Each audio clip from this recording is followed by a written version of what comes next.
Shalom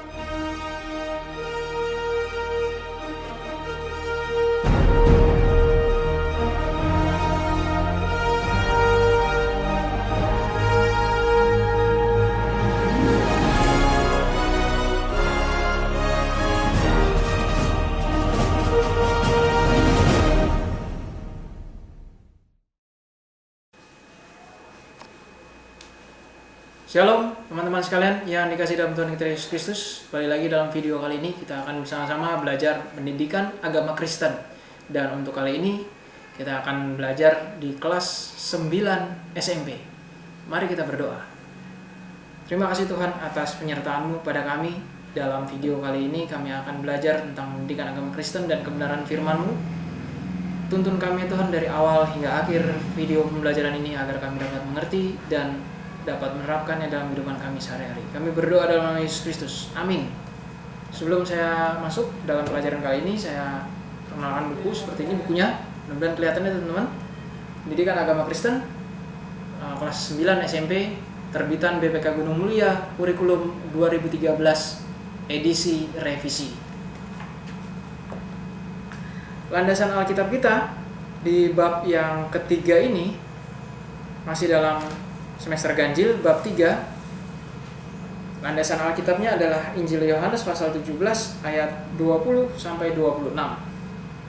Injil Yohanes pasal 17 ayat 20 sampai 26. Dan bukan untuk mereka ini saja aku berdoa, tetapi juga untuk orang-orang yang percaya kepadaku oleh pemberitaan mereka, supaya mereka semua menjadi satu sama seperti Engkau ya Bapa di dalam aku dan aku di dalam Engkau, agar mereka juga di dalam kita, supaya dunia percaya bahwa Engkaulah yang telah mengutus aku. Dan aku telah memberikan kepada mereka kemuliaan yang Engkau berikan padaku, supaya mereka menjadi satu sama seperti kita adalah satu. Aku di dalam mereka dan Engkau di dalam aku, supaya mereka sempurna menjadi satu, agar dunia tahu bahwa Engkau yang telah mengutus aku, dan bahwa Engkau mengasihi mereka sama seperti Engkau mengasihi aku. Ya Bapa, aku mau supaya dimanapun aku berada, mereka juga berada bersama-sama dengan aku, mereka yang telah Engkau berikan padaku, agar mereka memandang kemuliaanku yang telah Engkau berikan padaku, sebab Engkau telah mengasihi aku sebelum dunia dijadikan. Ya Bapa yang adil, memang dunia tidak mengenal Engkau, tetapi aku mengenal Engkau, dan mereka ini tahu bahwa Engkaulah yang telah mengutus aku, dan aku telah memberitahukan namamu kepada mereka, dan aku akan memberitahukannya, supaya kasih yang Engkau berikan padaku ada di dalam mereka dan aku di dalam mereka. Ya, agak panjang ya teman-teman dalam pembacaan kita kali ini. Injil Yohanes pasal 17 ayat 20 sampai 26, karena memang di sini dalam bab 3 temanya adalah gereja di Indonesia. Nah, ini berbicara tentang sejarah ya teman-teman ya, sejarah Indonesia, sejarah gereja. Yang pertama di sini sebabnya adalah awal mula masuknya Injil di Indonesia. Lalu yang kedua jejak iman pekabaran Injil di Indonesia, dan yang terakhir oikumene, gerakan kebersamaan gereja-gereja. Nah, ini ulasannya mungkin agak sedikit seperti pelajaran sejarah ya teman-teman. Cuma di sini saya ingin mempersingkat saja supaya teman-teman juga tidak bosan ya, karena belajar sejarah, apalagi sejarah gereja ini sangat membosankan kalau menurut saya. Cuman ya bagi sebagian tertentu orang ya yang memang suka dengan sejarah pasti menyenangkan ya teman-teman. Nah, baiklah teman-teman, di sini awal mula masuknya Injil di Indonesia itu yang pastinya kita tahu adalah dari Portugis ya teman-teman. Penjajahan Portugis pada abad yang ke-16 gitu ya. Portugis masuk ke wilayah Malaka, yaitu pusat perdagangan di Asia Tenggara. Nah, itu di situ mereka menyebarkan agama Katolik ya, mulai dari Maluku, terus lalu ke Sulawesi gitu ya, dan juga sedikit ke kerajaan di Jawa, dan juga melepaskan pengaruh dari Majapahit gitu ya. Jadi kerajaan-kerajaan Majapahit di situ kerajaan Majapahit dan juga yang kerajaan kecil-kecil di sekitar Majapahit ditaklukkan oleh Portugis dan menyebarkan agama Katolik. Lalu teman-teman, di abad yang selanjutnya, abad ke-16, di situ datanglah Belanda. Ya, Belanda datang ke Indonesia atau datang ke Nusantara tepatnya, dan dia membentuk suatu serikat dagang yang namanya VOC. Kita tahu bersama itu namanya VOC dari Belanda. Nah, dia mulai dari situ dia menyebarkan Injil ke Nusantara. Artinya terutama dalam pulau-pulau yang memang belum ada agamanya ya, atau masih ada aliran kepercayaan ataupun bernuansa Hindu Buddha dan lain sebagainya. Mereka menyebarkan Injil ke sana. Itulah awal mula masuknya Injil ke Nusantara atau Indonesia. Lalu jejak iman pekabaran Injil di Indonesia. Sini banyak lembaga-lembaga zending ya teman-teman, zending atau lembaga-lembaga pekabaran Injil yang juga ikut serta dalam menyebarkan agama Kristen. Ya. Ada yang dari Belanda, ada yang dari Portugis, ada yang dari Inggris, dan juga orang lokal sendiri. Yaitu di sini ada, kalau di buku ini diceritakan adalah Tunggul Wulung. Tunggul Wulung ini dari Jawa ya, daerah Juwono dekat Gunung Muria. Tunggul Wulung berkenalan dengan agama Kristen di Mojowarno pada tahun 1835. 2 tahun kemudian ia dibaptis oleh Jelesma. Setelah itu ia mengadakan perjalanan pekabaran Injil ke Pasuruan, Malang, Rembang, kawasan Gunung Muria, dan kemudian ke Jawa Barat. Nah, ini salah satu tokoh yang orang asli Indonesia yang mau menyebarkan Injil ke Nusantara, khususnya di daerah Jawa atau di Pulau Jawa, teman-teman. Dan juga walaupun menghadapi banyak hambatan, Tunggul Wulung terus berkeliling mengabarkan Injil selama 20 tahun. Nah, ini dia dalam usaha pekabaran Injilnya juga tidak lancar-lancar saja, teman-teman, tapi juga ada hambatan, ada halang rintangannya juga. Namun usaha pekabaran Injilnya selama 20 tahun ini menghasilkan kurang lebih 1.000 orang yang menjadi Kristen. Nah, lumayan ya teman-teman ya, dari penduduk di Jawa, walaupun masih cukup kecil gitu ya, cukup sedikit, tapi ya bisalah ditobatkan ya atau dikristenkan gitu. Apalagi waktu itu masih belum marak agama-agama ya, nggak kayak sekarang ini ya. Kalau misalnya mengkristenkan, kalau zaman sekarang ini mengkristenkan bisa ditangkap ya teman-teman. Tapi kalau dulu belum ya, karena memang penyebaran agama, penyebaran kepercayaan itu masih marak dan boleh dilakukan gitu ya. Tergantung rakyat, tergantung penduduk mau tidak gitu. Kalau nggak mau ya nggak masalah, kalau mau ayo gitu ya. Tapi kalau sekarang diberlakukan pekabaran Injil, mengkristenkan gitu, itu akan menimbulkan konflik ya teman-teman. Nah, itu 2 subbab yang tadi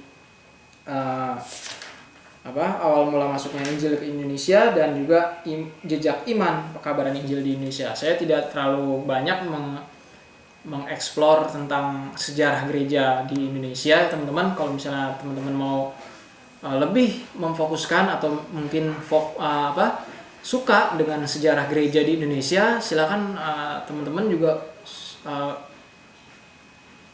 baca bukunya Bapak Pendeta Ian Aritonang gitu ya. Itu beliau membahas tuntas tentang sejarah Kristen atau sejarah gereja di Indonesia. Itu buku-bukunya beliau sangat banyak ya, Bapak Pendeta Ian Aritonang ya. Teman-teman juga bisa search di internet, di Google, ataupun langsung beli bukunya di toko-toko buku, terutama mungkin di toko buku BPK Gunung Mulia ya, sesuai dengan buku paket ini juga. Di sana banyak gitu ya. Kalau memang teman-teman suka dengan sejarah gereja. Dalam video kali ini tidak terlalu mendalam saya menjelaskannya karena memang bukan bidang saya juga dalam sejarah gereja. Walaupun saya belajar tentang sejarah gereja, tetapi tidak secara mendalam atau secara mendetail ya. Mohon maaf ya teman-teman ya. Kita lanjut saja di sini. Di bagian selanjutnya adalah gerakan keesaan atau gerakan oikumene. Kalau di sini dibilangnya gerakan kebersamaan gereja-gereja. Ya benar juga, sama juga ya teman-teman.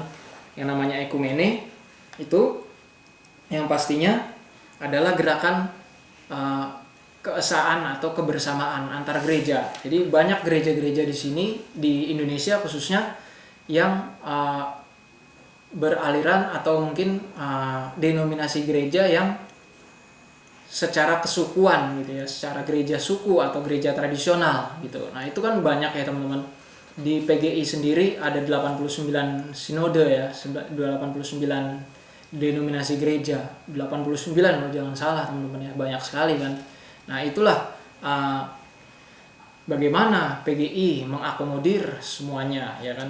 Nah, di sini kalau misalnya teman-teman baca di buku paket itu sejarah tentang PGI gitu ya. Nanti teman-teman silakan membaca sendiri ya. Di situ ada mulai dari pembentukan DGI, Dewan Gereja-Gereja Indonesia, sampai nantinya 35 tahun setelah pembentukan DGI berubah namanya menjadi PGI, Persekutuan Gereja-Gereja di Indonesia. Yang sekarang ini lokasi PGI kantornya di Jalan Salemba nomor 10 di Jakarta ya, Salemba di Jakarta. Jadi inilah gerakan oikumene dipelopori oleh PGI ini. Namun sampai sekarang ya masih dalam perjuangan, masih dalam tantangan ya, karena tidak mudah ya teman-teman untuk menyatukan perbedaan-perbedaan ya, baik itu perbedaan secara tradisi gereja maupun dalam teologinya ataupun dalam sukunya. Apalagi kalau misalnya udah gereja suku, ada pengaruh-pengaruh dari adat dari suku tersebut di gereja ya, itu sangat susah ya, sangat sulit untuk mempersatukannya. Tapi syukur puji Tuhan, gereja-gereja di Indonesia masih mau dapat bersatu dalam naungan PGI, dan juga masih banyak lagi lembaga-lembaga selain PGI yang menaungi gereja-gereja ya. Saya tidak bisa menyebutkan di sini karena memang tidak ada dalam pelajaran. Nanti tinggal teman-teman sendiri men-search di internet lembaga-lembaga apa saja selain PGI yang membawahi gereja-gereja di Indonesia. Jadi teman-teman sekalian yang dikasih dalam Tuhan kita Yesus Kristus, inti dari pelajaran kita pada bab 3 ini ya, gereja di Indonesia, adalah mengetahui seberapa jauh kita mengenai gereja yang teman-teman menjadi anggota di situ ya.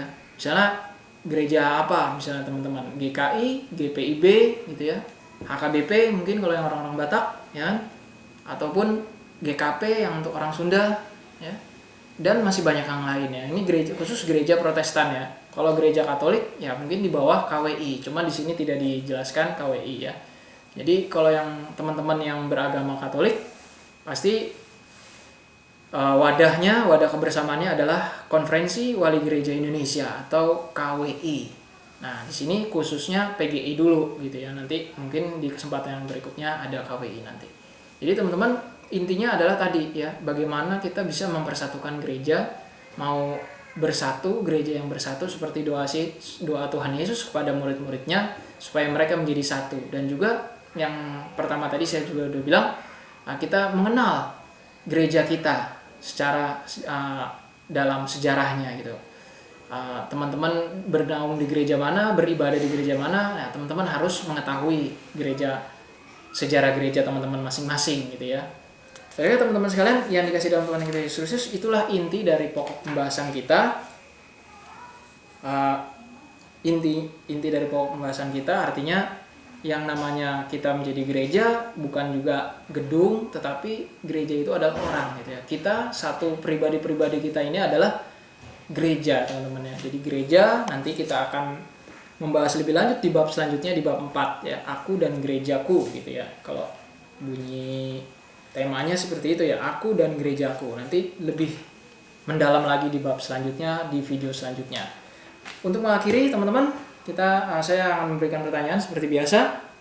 Yang pertama adalah, apa yang kamu ketahui atau yang kalian ketahui tentang sejarah gereja kalian? Nah, seperti tadi ya saya bilang ya, apakah teman-teman mengetahui nggak sejarah gereja teman-teman sekalian ya? Jangan cuma bergereja saja tidak mengetahui gerejanya itu dari mana gitu ya. Harus juga tahu gitu ya asal mula atau asal usul dari gereja teman-teman. Itu yang pertama, apa yang kalian ketahui tentang sejarah gereja kalian. Yang kedua, deskripsikan tentang kemunculan gereja di Indonesia. Mungkin tadi sudah saya sampaikan di awal pembelajaran ini, sejarah kemunculan gereja di Indonesia itu seperti apa. Silakan teman-teman mungkin bisa direview lagi video ini. Dan yang terakhir, apa yang dimaksud dengan gerakan oikumene? Ya, gerakan oikumene atau gerakan keesaan atau gerakan kebersamaan. Apa itu definisinya? Ya. Jadi jawabnya bukan gerakan oikumene adalah gerakan kebersamaan, enggak seperti itu ya. Didefinisikan 1-2 kalimat gitu ya. Apa sih yang dimaksud dengan gerakan oikumene? Jadi teman-teman sekalian yang dikasih dalam Tuhan kita Yesus Kristus, sampai di sini dulu pelajaran kita pada kesempatan kali ini. Semoga apa yang saya utarakan, apa yang saya jelaskan boleh bermanfaat dan boleh berguna bagi teman-teman sekalian. Dan pertanyaan tadi saya tulis di deskripsi, dan juga jawaban teman-teman sekalian juga boleh tulis di kolom komentar. Untuk mengakhiri, mari kita satu dalam doa. Kami mengucap syukur, terima kasih Tuhan atas kesempatan kali ini.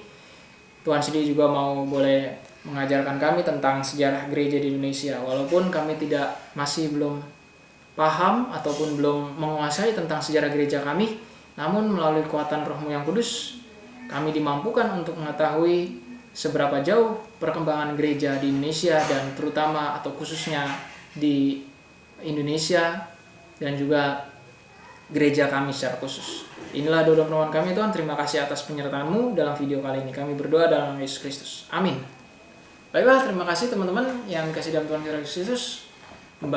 Pelajaran kita pada kali ini, kesempatan kali ini telah selesai, dan nantikan video selanjutnya di bab 5, di bab 4, maksud saya di bab 4 tentang aku dan gerejaku di video selanjutnya, dan kita akan membahas lebih mendetail lagi tentang gereja di video selanjutnya.